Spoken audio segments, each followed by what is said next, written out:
안녕하세요. 오늘은 2월 18일 날마다 주께로 큐티집 122페이지입니다.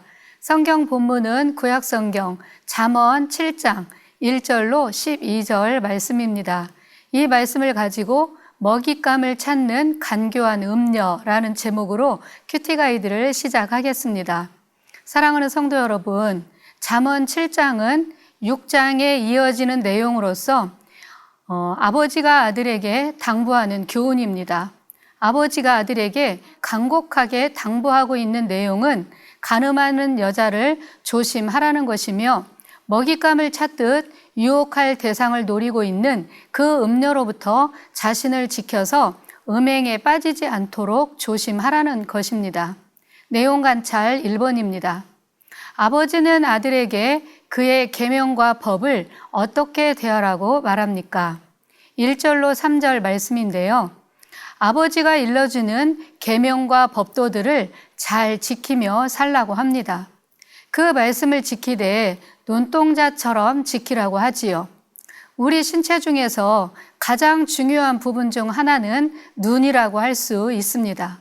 사람이 눈동자를 보호하기 위하여 항상 조심하고 또 조심하는 것처럼 아버지가 일러주는 그 말씀을 지키되 눈동자를 지키듯 하라고 당부합니다. 또한 그 말씀을 손가락에 메고 마음판에 새기라는 것은 그 말씀을 몸에 부착하여 사람들이 볼 때 저 사람은 예수 믿는 사람이구나 하고 알아볼 수 있도록 하라는 말씀이기도 합니다. 그러다 보면 자연히 조심하고 의도적으로라도 그 말씀을 지키며 살 수 있기 때문이지요. 마치 교회 봉고차에 맑은생 강촌교회라는 이름을 새기고 다니다 보면 운전을 조심하게 되는 것처럼 말입니다. 두 번째, 아들이 지혜를 통해 누리게 되는 유익함은 무엇입니까? 5절입니다. 그리하면 이것이 너를 지켜서 음녀에게 말로 호리는 이방 여인에게 빠지지 않게 하리라. 아멘.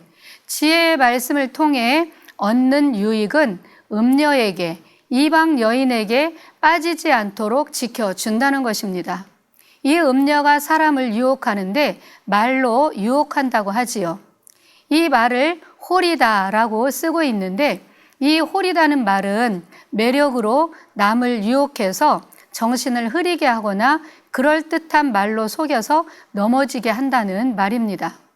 그런데 말씀을 지켜서 살다 보면 오히려 이 말씀이 우리를 이런 음녀의 유혹으로부터 지켜줄 것을 말씀하고 있는 것이지요.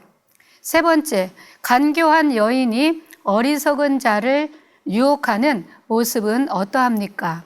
10절로 12절 말씀에 기록되어 있는데요. 그 여인은 기생과 같이 옷을 화려하게 차려 입었습니다. 그런데 그 여인이 간교하다고 했습니다. 하나님이 지으신 동물 중에 가장 간교한 것이 뱀이라고 했지요. 뱀 하면 낼름거리는 혀와 죽이는 독을 생각할 수 있습니다. 그 간교한 여인이 뱀처럼 죽이는 독을 감춘 채 달콤한 입의 말로 그 사람에게 다가와 맞이하고 있습니다. 그 여인은 집에 가만히 머물러 있지 않고 제멋대로 떠들며 여기저기 돌아다닙니다. 먹잇감이 없나 하고 기웃거리는 것이지요. 어떤 때는 길거리, 어떤 때는 사람이 많이 모이는 광장, 또 어떤 때는 길 이모퉁이 저모퉁이에 서서 숨죽여 사람을 기다립니다. 어찌 보면 이 음녀는 악한 사단의 모습과도 같습니다. 이 악한 사탄은 간교합니다. 그리고 안 가는 곳이 없습니다. 아니, 못 가는 곳이 없지요. 하다못해 이 사탄은 교회 안까지 들어와서 헤집고 다니며 사람들을 홀립니다.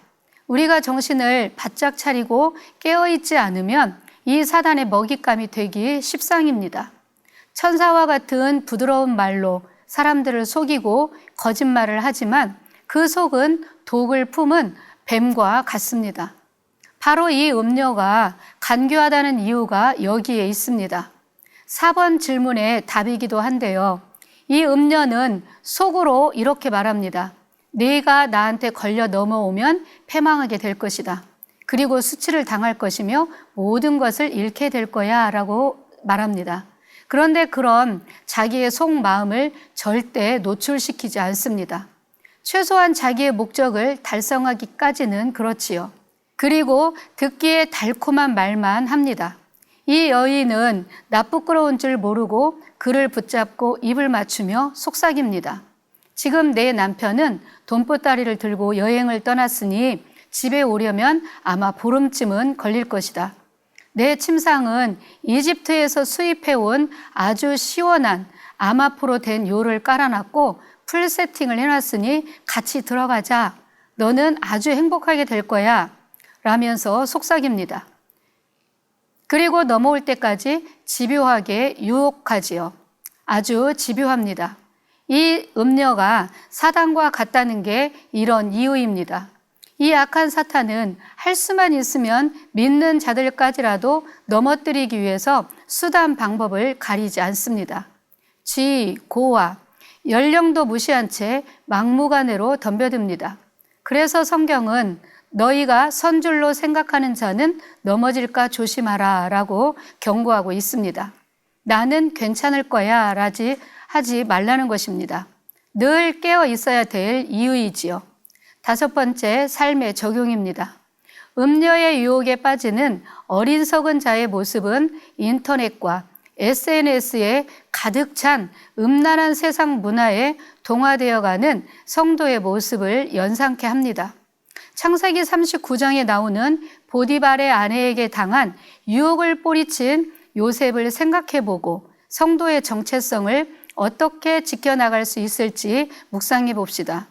사랑하는 성도 여러분, 죄는 언제 지게 될까요? 크고 작은 모든 죄는 사람이 안 볼 때 지게 되지요. 최소한 사람이 보고 있다고 생각되면 멈춥니다. 기다렸다가 보는 사람이 없다고 생각될 때에 행동하지요. 그런데 요셉은 달랐습니다. 보는 사람이 아무도 없었지만 그는 하나님이 보고 계신다고 믿었습니다. 그 순간 하나님을 의식한 것이지요. 창세기 39장 8절로 9절 말씀을 보면 이렇습니다. 요셉이 거절하며 자기 주인의 아내에게 이르되 내 주인의 집안의 모든 소유를 간섭하지 아니하고 다 내 손에 위탁하였으니 이 집에는 나보다 큰 이가 없으며 주인이 아무것도 내게 금하지 아니하였어도 금한 것은 당신뿐이니 당신은 그의 아내임이라. 그런즉 내가 어찌 이 큰 악을 행하여 하나님께 죄를 지으리이까. 아멘. 요셉은 보디발의 아내를 범하는 것이 곧 하나님께 범죄하는 것이라고 믿었습니다.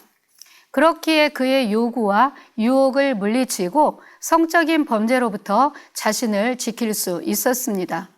오늘을 사는 우리도 이러한 죄로부터 자신을 지킬 수 있는 유일한 길은 요셉처럼 바로 하나님 앞에서 사는 것입니다.